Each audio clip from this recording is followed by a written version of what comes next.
अगर आप भी अपने घर को और किचन को नीट, क्लीन एंड ऑर्गेनाइज्ड रखना चाहते हैं और वो भी कुछ ऐसी हैबिट्स अपना के जिन पे आपकी कोई कॉस्ट नहीं आएगी, फ्री ऑफ कॉस्ट, तो आज की वीडियो आपके लिए है। अस्सलाम वालेकुम, welcome back to Saba lifestyle. उम्मीद करती हूँ कि आप सब खैरियत से होंगे, ठीक ठाक होंगे। अल्लाह ताला आप सबको खुश और आबाद रखे। तो शुरू करते हैं आज का व्लॉग। बिलीव करें, ये हैबिट्स ऐसी हैं जिनको अपना के ना तो मुझे अपने घर की डीप क्लीनिंग करनी पड़ती है। सिंपल ये हैबिट्स मैंने अपने डेली रूटीन में अपनाई हुई हैं, जिसकी वजह से मुझे डीप क्लीनिंग नहीं करना पड़ती। एक रूटीन के साथ काम चलते रहते हैं, टाइमली हो जाते हैं, बिल्कुल भी टाइम नहीं लगता और बिल्कुल भी स्ट्रेस और टेंशन नहीं होती कि मेरा ये काम भी रहता है और मेरा ये काम भी रहता है। बाकायदा वीडियो को स्टार्ट करने से पहले काइंडली जल्दी से जाके मेरे चैनल को सब्सक्राइब कर दें, वीडियोस को लाइक एंड शेयर कर दिया करें। अभी हम यहाँ से स्टार्ट लेंगे किचन से। अभी यहाँ पे कुछ सब्जियाँ ला के रखी थी मेरे हस्बैंड ने। मैंने उन्हें थोड़ी सी सब्जियाँ लाने को बोला था, उन्होंने मुझे कुछ ज़्यादा ही ला दी थी। मोस्टली मैं बहुत कम सब्ज़ी मंगवाती हूँ। गर्मियों में ये होता है कि चीज़ें संभालना थोड़ा सा मुश्किल हो जाता है, गर्मी में चीज़ें ख़राब हो जाती हैं। तो मेरा यही होता है कि 2-3 दिन की चीज़ आ जाए, 3-4 दिन के बाद ठीक है, या हफ्ते के बाद दोबारा से आप जाके सब्जियां परचेज़ कर लो। तो ये एक पहली चीज़ है कि गर्मियों में कोशिश करें कि ढेर सारी सब्जियां ना मंगवाएं। आप थोड़ी करके सब्जी थोड़ी थोड़ी करके मंगवाएं, क्योंकि वो गर्मी की वजह से ख़राब हो जाती हैं। समटाइम्स लोड शेडिंग होती है, सोलर पे हमारे फ्रिज चल रहे होते हैं और जब सोलर पे फ्रिज चलते हैं तो उनकी एफिशिएंसी इतनी ज़्यादा नहीं होती। तो बजाय इसके कि चीज़ों को वेस्ट करने से बेहतर है कि आप थोड़ी थोड़ी चीज़ें मंगवा लें। तो यहाँ पे आप देख सकते हैं कि मैंने सब्ज़ मिर्चों को किस तरह से महफूज किया है। मैंने उनकी डंडियाँ उतार दी हैं। डंडियाँ उतार के आप कोई भी बॉक्स ले लें, उसमें टिश्यू लगाएं, ठीक है। टिश्यू लगा के आप डंडियाँ उतार के उनकी आप सब्ज़ मिर्चों को इस तरह से फ्रिज में रख दें। इस तरह से डंडियाँ उतार के अगर आप सब्ज़ मिर्चें अपनी फ्रिज में रखते हैं तो 15 से 20 दिन तक आपकी जो हैं सब्ज़ मिर्चें फ्रेश रहती हैं। इवन समटाइम्स तो मेरी 1 महीने तक भी फ्रेश रहती हैं। लेकिन आपने थोड़ा सा ये करना है कि अगर उसमें कोई ख़राब सब्ज़ मिर्चें हैं तो वो आपने रिमूव कर देनी है। ख़राब सब्ज़ मिर्चें या टूटी हुई सब्ज़ मिर्चें वो बाहर निकाल लिया करें, वो आप पहले यूज़ कर लिया करें, ठीक है। जो ख़राब होती हैं उनको वेस्ट कर दिया करें, जो थोड़ी बहुत डैमेज होती हैं उनको आप पहले यूज़ कर लिया करें। तो ये तो एक टिप है सब्ज़ मिर्चें संभालने की, क्योंकि सब्ज़ मिर्चें अगर हम वैसे ही रख देते हैं ना फ्रिज में तो वो ड्राई हो जाती हैं।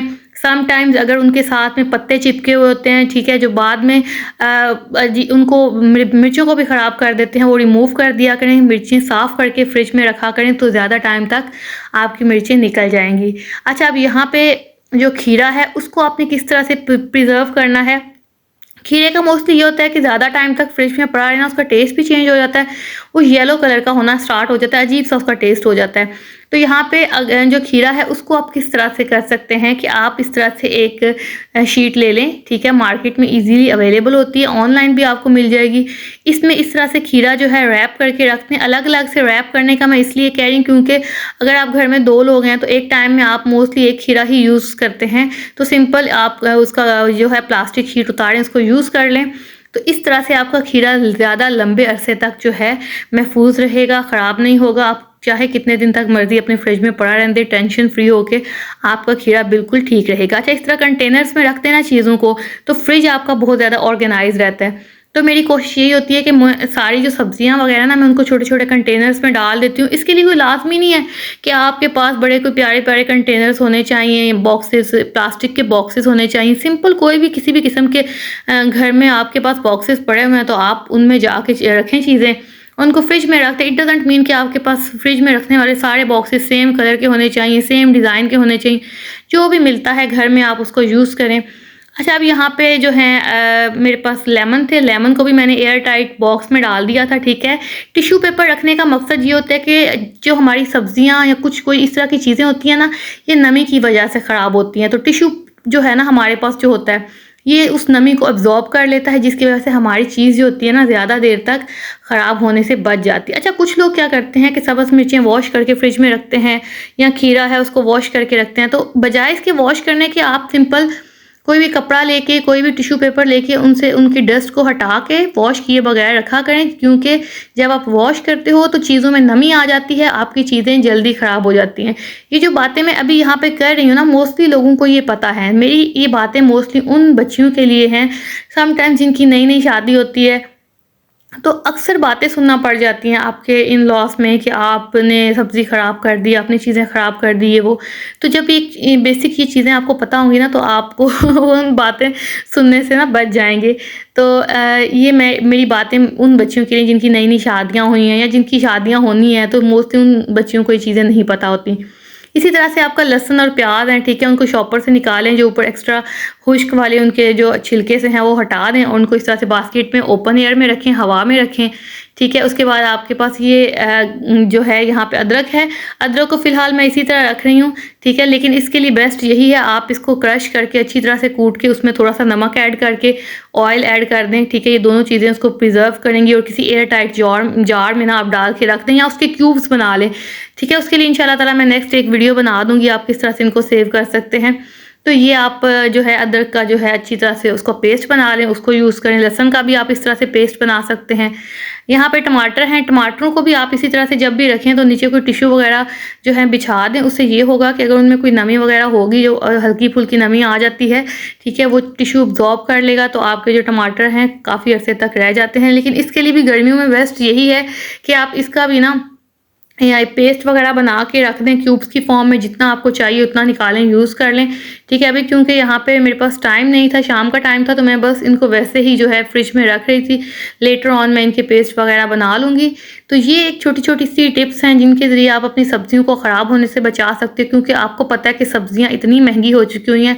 मार्केट में आजकल जैसे बारिशों के सीज़न में हमें कोई भी सब्ज़ी लेते हैं ना, तो हर सब्ज़ी 300 साढ़े 300 रुपए केजी के हिसाब से आपको मिल रही है।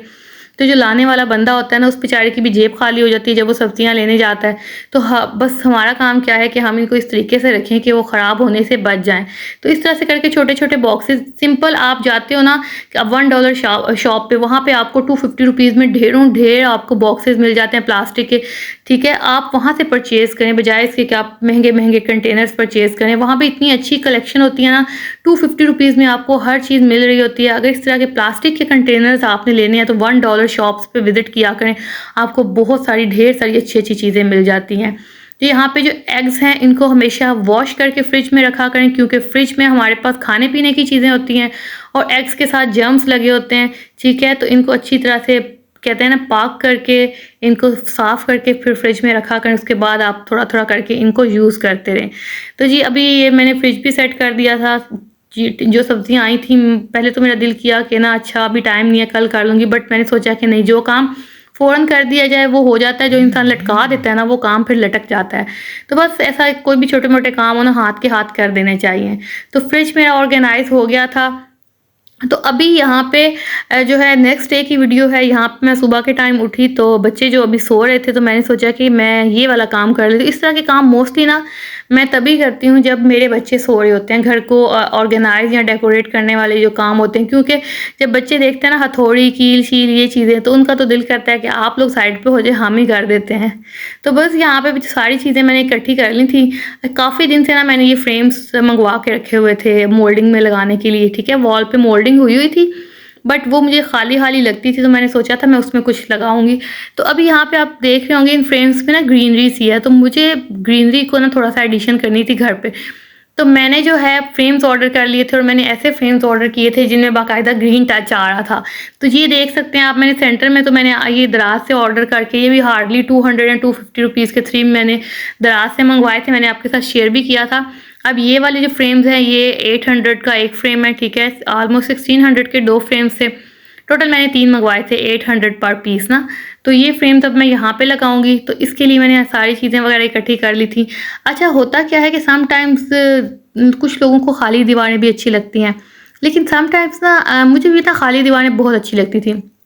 लेकिन अब क्या है कि मेरा दिल करता है कि दीवारों के ऊपर कुछ ना कुछ लगा हुआ ना अच्छा लगता है। तो बस मैं इस तरह से करके सर्च करती रहती हूँ, जहाँ पे मुझे कोई रीज़नेबल मुनासिब चीज़ मिलती है ना, तो वहाँ पे मैं ऑर्डर कर लेती हूँ। लेकिन मेरी ज़्यादा कोशिश यही होती है कि सस्ती से सस्ती चीज़ ऑर्डर करूँ, क्योंकि अगर मैं अपनी बात करूँ, हम लोग बिलॉन्ग करते हैं मिडिल क्लास से। अगर हम लोग अपनी अपर क्लास की तरफ देखना शुरू करेंगे ना, तो फिर तो हम कह लें कि अपनी ज़िंदगी को, अपनी खुशियों को एंजॉय नहीं कर सकते। तो अल्लाह ताला ने जो इंसान को दिया हो ना, उन्हीं रिसोर्सेज़ में रह के हम अपने घर को भी डेकोरेट कर सकते हैं, हम उन्हीं रिसोर्सेज़ में रह के अपने आप को भी खुशी दे सकते हैं, अपने बच्चों को भी खुशी दे सकते हैं। अल्हम्दुलिल्लाह अल्लाह ताला ने बहुत दिया है, लेकिन मैं उन लोगों की बात कर रही हूँ जिनके पास कुछ बहुत ज़्यादा नहीं होता, तो वो बस उस वक़्त के इंतज़ार में अपनी वो छोटी-छोटी खुशियाँ सेलिब्रेट नहीं करते। तो बजाय इसके कि आप बड़ी चीज़ के इंतज़ार में आप छोटी-छोटी चीज़ों में अपनी खुशियाँ ढूँढना शुरू करो।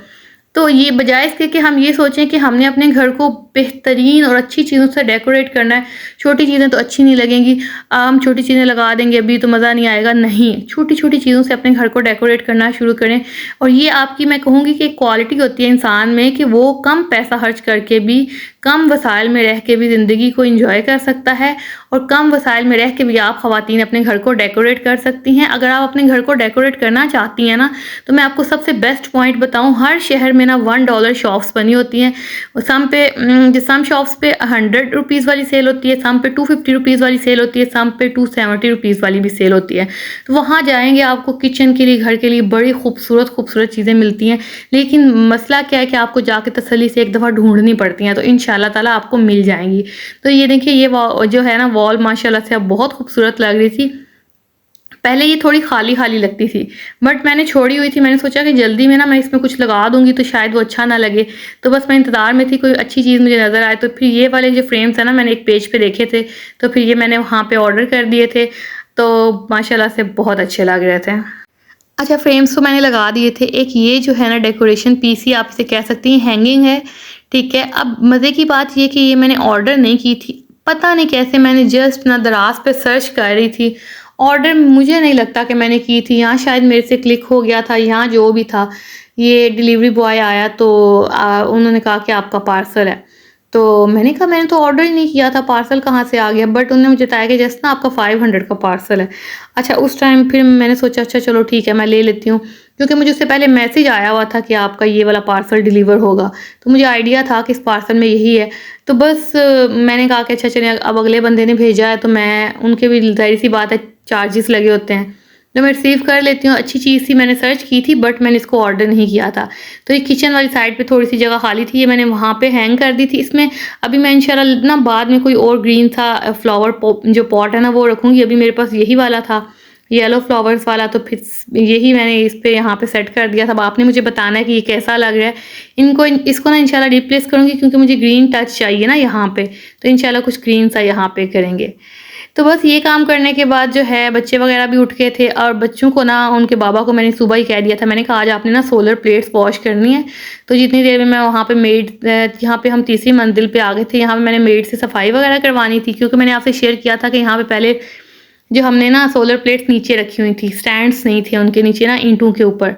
तो वो भी था कि चलो मैं एक दफ़ा सफाई भी करवा देती हूँ। यहाँ पे बच्चे जो है ना अपने बाबा के साथ मिलके प्लेट्स वॉश कर रहे थे। तो इनको मैं, जब भी इनके बाबा काम करते हैं ना, तो मेरी कोशिश होती है कि मैं इनको ना उनके पास इंगेज करूँ, ताकि ये देखें कि ये हमारे बाबा काम कर रहे हैं, तो फिर इस तरह से ना इनको भी काम करने की आदत डलेगी। क्योंकि मैंने देखा है कि वही बच्चे काम करते हैं जिनके फादर्स को काम करने की आदत होती है। तो मेरे जो हस्बैंड है ना, उनके बाबा बहुत शौक से घर के काम किया करते थे, सारे काम किया करते थे। तो उसके बाद ये हैबिट किस में आई, ये मेरे हस्बैंड में भी आई और आगे से मेरी एक दिली ख्वाहिश है कि आगे मेरे बच्चों में भी आए, ताकि उनकी जो बेगमात आएँगी ना, तो अल्लाह ताला उनके लिए भी आसानियाँ पैदा करे। तो यहाँ पे फिर उसके बाद मैं आ गई थी, नाश्ते वगैरह के बाद फ्री होके ऊपर छत पे आ गई थी दोबारा से। यहाँ पे मैं हैंगर्स लेके आई थी क्योंकि मैंने बच्चों के कपड़े अरेंज करने थे। अच्छा, ये हैंगर भी मैंने ना ₹250 में 1 दर्जन हैंगर जो है ना मैंने लिए थे। ये भी मैंने ₹250 वाली सेल में से लिए थे, $1 शॉप से। अब तो डॉलर खैर महँगा हो गया, लेकिन ये मुझे ₹250 में दर्जन मिले थे। मैंने फिर ना 4 दर्जन लिए थे ये। अब 4 दर्जन मैंने किस लिए लिए थे ये भी मैं आपको आगे बताती हूँ। मोस्टली होता क्या है कि ना मैं ना जब सर्दियों के बच्चों के कपड़े होते हैं ना, या अपने या हस्बैंड के सबके, तो मेरी कोशिश होती है कि मैं अटैची वगैरह में तय लगा के ना रखूं, ठीक है। वो मेरी यही कोशिश होती है, मैं हैंग कर दूं, अगले साल जब सीज़न आता है तो मुझे निकाल के उनको प्रेस नहीं करना पड़ता। सिंपल हैंग हुए कपड़े होते हैं तो ईजी होता है इंसान के लिए ना उनको निकालना और यूज़ कर लेना। यहाँ पे मेरे कपड़े इसलिए जो हैं बाकायदा प्रॉपर अरेंज नहीं थे, क्योंकि हमने मार्च में शिफ्टिंग की थी, तब जो है ना सर्दियों का सीज़न एंड हुआ था और गर्मियों का सीज़न जो है ना स्टार्ट हुआ था। तो शिफ्टिंग की वजह से ना मैं उस टाइम मेरे पास इतना टाइम नहीं था कि मैं इनको बाकायदा ऑर्गेनाइज़ कर सकूँ। हमेशा मेरा यही होता है कि सीज़न एंड होता है तो मैं कपड़ों को अटैची में नहीं रखती, मैं कबर्ड्स में उनको हैंग कर देती हूँ, ऊपर कपड़ा डाल देती हूँ, ठीक है। फॉर एग्ज़ाम्पल ये सर्दियों के कपड़े हैं तो अब इनको मैं हैंग करने लगी हूँ बाकायदा। जिनको प्रेसिंग की ज़रूरत होगी उनको मैं प्रेस करके हैंग कर दूँगी और इस तरह से जाके मैं इनको हैंग कर दूँगी, ठीक है। और ये क्या होगा कि जब सीज़न आएगा सर्दियों का तो तब ईज़िली मुझे निकाल के ना वो उस टाइम, अभी जैसे मेरी छुट्टियाँ हैं, ठीक है, जॉब से मैं फ़ारिग हूँ आजकल, तो छुट्टियों में मैं ये काम कर लूँगी। तो जब सर्दियाँ आएँगी तो उस टाइम ऑब्वियसली मेरी छुट्टियाँ नहीं होंगी, तो जॉब के दिनों में मेरे लिए सब कपड़े निकालना, उनको प्रेस करना, वॉश करना बड़ा मुश्किल होगा। तो ये काम जो है ना मैं इसीलिए ख़त्म कर रही हूँ कि मैं इनको भी बाकायदा कबर्ड में हैंग कर दूँगी। और इस तरह से हैंग करने का ना एक मुझे ये फ़ायदा होता है कि मुझे पता चल जाता है कि मेरे पास सीज़न के ना बच्चों के कितने कपड़े हैं और किस बच्चे की कितनी पैंट्स लेने वाली हैं, कितनी शर्ट्स लेने वाली, किसके हैं, उसके नहीं लेने, जिसके नहीं हैं, उसके लेने हैं। तो ये ना सामने पड़े हो तो नज़र आ जाते हैं, वरना अटैचीज़ में पड़े कपड़े मुझे याद ही नहीं आते कि कितने उसके हैं, कितने उसके हैं। तो ये मुझे थोड़ा टाइम मिला था तो मैंने सोचा था कि छुट्टियाँ ख़त्म होने वाली हैं तो अपनी छुट्टियाँ ख़त्म होने से पहले-पहले मैं ये वाले काम कर लूँ। आजकल ना बस कह लें कि मैं 10x की स्पीड से भाग रही हूँ, सारे काम मैं ख़त्म कर रही हूँ क्योंकि छुट्टियाँ ख़त्म होने में 15 से 20 दिन रह गए हैं, बच्चों की छुट्टियाँ भी, मेरी छुट्टियाँ भी और हस्बैंड की। तो इसलिए मेरी यही कोशिश है कि मैं इस तरह के जो थोड़े मेहनत वाले काम मैंने सारे कर दूँ, क्योंकि फिर जब जॉब में रूटीन स्टार्ट हो जाती है ना तो आप जब घर आते हो, किचन और बच्चे और शाम हो जाती है तो वो आपको इन चीज़ों के लिए टाइम नहीं मिलता। और जो वीकेंड होता है उस पे फिर वैसे ही आपको पूरे वीक के जो काम होते हैं वो करने होते हैं। तो आपके लिए भी एक टिप है कि अगर आपके घरों में कबर्ड्स हैं ना, तो आप यही किया करें कि सीज़न एंड पे अपने जो कपड़े हैं उनको हैंग कर दिया करें। जैसे अब गर्मियाँ एंड होंगी ना, तो मैं कपड़ों को तह लगा के अटैची वगैरह में नहीं रखूँगी। मैं इसी तरह से जैसे ये कपड़े निकाल दूँगी, ये जो है नीचे वाले पोर्शन की कबर्ड में शिफ्ट हो जाएँगे, तो ऊपर वाले जो पोर्शन की कबर्ड है उसमें मैं फिर गर्मियों के सारे कपड़े हैंग कर दूँगी। तो जब सीज़न शुरू होता है तो मुझे वो हड़बड़ी नहीं मचती कि कपड़े निकालने हैं, पेटी खोलनी है या अटैची खोलने हैं, तो ये बड़ा आसान सा मामला हो जाता है। तो यहाँ पे जो कपड़े प्रेस की ज़रूरत थी फिर यहाँ पे मैं उनको प्रेस कर रही हूँ। तो ये एक टिप है, अगर आपके घर में एक्स्ट्रा कबर्ड्स हैं तो आप उनको इस तरह से कर लिया करें। कपड़ों पे हल्की-फुल्की इस्त्री जो है ना लाज़मी करते रहा करें, इससे कपड़ों में ना एक शाइन रहता है, इनके ऊपर बुर नहीं आती। तो यहाँ पे ऑलमोस्ट ये काम जो है इंशाल्लाह मेरा ये भी डन हो जाएगा और अब बाकी जो 15 दिन है ना आप देखेंगे कि मेरा यही काम होंगे, कबर्ड्स को ऑर्गेनाइज़ करना, कपड़ों को ऑर्गेनाइज़ करना, ठीक है। इस तरह के सारे काम जो है ना मैंने टाइम टेकिंग सारे इंशाल्लाह ताला 15-20 दिनों में कर लेने हैं। तो ये बच्चों के लिए मैंने ये कबर्ड ऑर्गेनाइज़ कर दी थी। ऊपर ये मैंने सारे जो कपड़े थे उनको हैंग कर दिया था प्रेस करके बाकायदा, और नीचे जो उनके ट्राउज़र्स वगैरह थे एक साइड पे दायान के रख दिए थे, साथ ज़ावियान के कुछ एक्स्ट्रा शीट्स और इनर वियर्स इनको भी रख दिया था। अब नेक्स्ट टारगेट मेरा ये है कि मैं इनकी जो दादों के कपड़े हैं उनको प्रेस करके रख दूँगी, ठीक है, क्योंकि वो भी काम इंशाल्लाह ताला छुट्टियों में मेरा हो जाएगा। तो यहाँ पे जो डेली यूज़ के भी कपड़े थे इनको प्रेस करके यहाँ मैं नीचे ले आई थी और अब इनको जो है मैं हैंग कर दूँगी कबर्ड में। तो ये छोटी-छोटी चीज़ें हैं, इनको अगर हम डेली साथ-साथ करते रहेंगे ना, कपड़ों को अरेंज, तो काम कभी भी आपको बड़ा नहीं लगेगा। मोस्टली होता क्या है कि हम कपड़े धो-धो के रखते जाते हैं, एक तो टेंशन भी रहती है कितना फैलावा, सबसे ज़्यादा फैलावा घर में कपड़ों और बर्तनों का होता है। तो मैं तो कहती हूँ कि ये 2 काम ना हाथ के हाथ इंसान को करते रहना चाहिए। तो यहाँ पे जो है मेरा यही होता है कि मैं ना डेली की एक दफ़ा मशीन का चक्कर लाज़मी लगा देती हूँ। मेरे पास ऑटो मशीन है तो उसका मैं डेली का एक सुबह ना उसका लाज़मी एक चक्कर लगा देती हूँ। सुबह जब मैं ऊपर जाती हूँ छत पे, तो मैं मशीन लगाती हूँ कि 11-12 बजे तक जो है वो चक्कर पूरा हो जाता है, तो साथ के साथ ही मैं फिर उनको प्रेस करके नीचे ला के इस तरह से कबर्ड्स में सेट कर देती हूँ। कपड़े इस तरह से सेट कर देती हूँ कि एक साइड पे मैं ज़ावियान की शॉर्ट्स वगैरह रख देती हूँ, एक साइड पे दायान की, और एक साइड पे दायान की शर्ट्स और एक साइड पे ज़ावियान की शर्ट्स, और जो उनकी शलवार कमीज़ है उनको मैं अलग से रख देती हूँ। तो अच्छा, इस तरह से रखने से ना उनको, बच्चों को भी पता है कि इस जगह पे, दायान को पता है कि मेरे कपड़े इस साइड पे पड़े हुए हैं, और ज़ावियान के कपड़ों का भी आइडिया कि चलें इस साइड पे पड़े हैं। अगर मैं घर पे नहीं होती तो उनके बाबा को पता होता है कि इस साइड पे दायान के पड़े हैं, इस साइड पे ज़ावियान के पड़े हुए हैं, तो बड़ी आसानी से वो ना मैनेज कर लेते हैं। अगर मैं कहीं कभी घर से बाहर गई हूँ या उन्होंने नहलाना है बच्चों को, तो कपड़े चेंज ईज़िली वो करवा देते हैं। तो यहाँ पे देख सकते हैं मेरी ये नीचे वाली कबर्ड भी ऑर्गेनाइज़ हो चुकी है। यूनिफ़ॉर्म जब बच्चों की छुट्टियाँ हुई थी ना, तो तभी मैंने प्रेस करके हैंग कर दिए थे। अब मुझे उसका इशू नहीं होगा कि जैसे छुट्टियाँ बच्चों की ख़त्म होंगी तो आराम से मैं इनको यूनिफ़ॉर्म निकालूँगी और पहना लूँगी। अच्छा, यहाँ पे शाम का टाइम था तो मुझे सना की कॉल आई थी कि मैंने बिरयानी बनाई है तो जल्दी से ना बस आ जाओ। तो बस यहाँ पे फिर हम लोग यहाँ पे आ गए थे सना की तरफ। तकरीबन 4 बजे का ये टाइम था और तकरीबन 2 स्ट्रीट्स के फासले पे सना का घर है, तो बहुत आसानी से हम लोग यहाँ आ जाते हैं। सना शी इज़ माई सिस्टर। जो लोग ऑलरेडी व्लॉग्स देखते हैं उनको ये पता है इस चीज़ का। तो यहाँ नज़दीक में उनकी वाहिद खाला का यही घर है, ठीक है, इकलौती खाला का। तो यहाँ पे आके मेरे बच्चे बहुत खुश होते हैं और सेम इसी तरह से जब सना के बच्चे हमारी तरफ आते हैं तो बहुत अच्छा टाइम गुजरता है। बहनों का रिश्ता माशाल्लाह से इतना खूबसूरत रिश्ता होता है ना, इसकी अहमियत उसी को पता होती है जिसके पास बहन है, ठीक है। और अल्लाह ताला सबकी बहनों को सलामत रखे और एक ना एक बहन तो मैं कहती हूँ लास्ट में होनी चाहिए। कभी भी बंदे को अकेला नहीं होना चाहिए, तो वरना आप ज़िंदगी को मेरा ख्याल है इंजॉय नहीं कर सकते। तो बस यहाँ पे जी बिरयानी का जो दम था वो उठाने का टाइम आ गया था, तो मैं भी यहाँ पे किचन में आ गई थी। इतनी मज़े की बिरयानी बनाई थी सना ने, इतनी मज़े की बिरयानी आज तक मैं कहती हूँ कि कभी हमने किसी होटल की भी अच्छी बिरयानी नहीं खाई जितनी अच्छी बिरयानी सना बनाती है। अच्छा, बिरयानी के बारे में मेरा तो ये ख्याल है कि जो घर की बिरयानी होती है ना, कभी भी होटल की बिरयानी वैसी नहीं हो सकती। इतनी जगहों से हमने खाई है, इतनी जगहों से खाई है, लेकिन कभी भी बिरयानी खाने का वो मज़ा नहीं आता जो घर की बनी हुई बिरयानी में होता है। तो आपने मेरा इस बताना है कि वाक़ई मेरा जो ख़्याल है वो ठीक है, ठीक है। हर इंसान की अपनी-अपनी राय होती है, लेकिन हमारे घर में सबकी राय यही है कि बिरयानी खानी है तो घर की हो, बाकी जो चीज़ें मर्ज़ी आप बाहर से खा लो। हम कहीं भी बाहर जाएँ ना तो हम लोग कभी बिरयानी ऑर्डर नहीं करते, क्योंकि हमें ऐसे लगता है कि बिरयानी जो होती है ना घर की मज़े की होती है। और माशाल्लाह से बहुत मज़े की बिरयानी बनी थी। अब मैं यहाँ पे ना वॉइस रिकॉर्डिंग कर रही हूँ तो मेरे मुँह में पानी आ रहा है। तो माशाल्लाह से एक बहुत अच्छा दिन गुज़रा था। इस तरह की छोटी-छोटी गैदरिंग्स करते रहना चाहिए, इंसान फ्रेश हो जाता है। जब भी मैं और सना थोड़ा-सा भी लो फ़ील करते हैं ना, या तो सना हमारी तरफ आ जाती है या फिर मैं उसकी तरफ चले जाते हैं। तो इतना अच्छा होता है, मज़ा आता है ना, इतना अच्छा फ़ील होता है, इतना फ्रेश फ़ील करते हैं ना, मैं भी, मेरे हस्बैंड भी और हमारे बच्चे भी। तो बहुत अच्छा टाइम गुज़रता है। तो बस इसके साथ ही अपने व्लॉग को एंड करूँगी। अपना बहुत सारा ख़्याल रखिएगा। चैनल को सब्सक्राइब लाज़मी कर दीजिएगा, वीडियोस को लाइक एंड शेयर कर दिया करें। अपना बहुत सारा ख़्याल रखें, अपने बच्चों का ख़्याल रखें, खुशियाँ फैलाएँ। इंशाअल्लाह ताला आपको भी खुशियाँ मिलेंगी। इसके साथ ही मुझे इजाज़त दें। अल्लाह हाफ़िज़।